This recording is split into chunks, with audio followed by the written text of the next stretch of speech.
Hello दोस्तों, मेरा नाम है नाजिदुल। आप लोग देख रहे हैं नाजिदुल ব্লগ।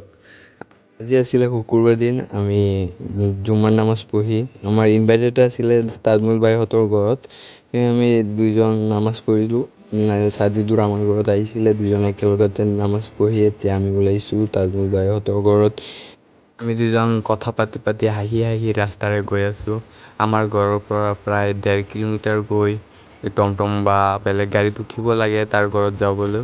মানে আমাৰ ঘৰৰ পৰা অলপ দূৰতে হয়, কষ্ট হয় খোজকাঢ়ি যাবলৈ। গাড়ী নাই, কি কৰিম। আজি 38 ডিগ্ৰীত ৰ'দ দিছে। মানে বিখ্যাত দোকানীজনৰ ওচৰত গ'লোঁ কিবা বস্তু কিনিবলৈ। তাৰ নাম বুঢ়া বুলি কয়, তাক বুঢ়া বুলিয়ে মাতে চবেই। আমি এটা বস্তু চাব বিচাৰোঁ আৰু এটা দিয়ে। তাৰ লগত বহুত জমনি কৰিলোঁ। তাৰপিছত আমি টমটম ধৰি টমটমৰ ওচৰত যাম। আমি যাম টমটমত উঠিবলৈ। টমটম এটা পাইছোঁ, টমটমত উঠি চাওঁ আমাৰ এজন লগৰ মানে 5 মিনিট থাকে। তামিলৰ মেণ্টেলিটি টাইপৰ, আৰু তেওঁ বোলে জুম্মাৰ নামাজ পঢ়া নাই বুলি কৈ আছে। তেওঁ বোলে মই পঢ়া নাই।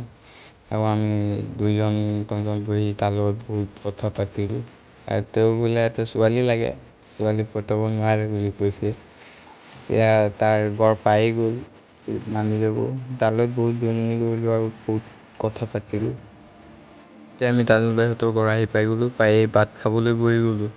কিবা একদম পূৰা খাই আছে, ভোক লাগিছে বোলে। ছাজিদুৰৰ পৰা ভোক লাগি গ'ল। তাজমল বাই খাই আছে, এতিয়া ময়ো বহিম খাবলৈ। বাই।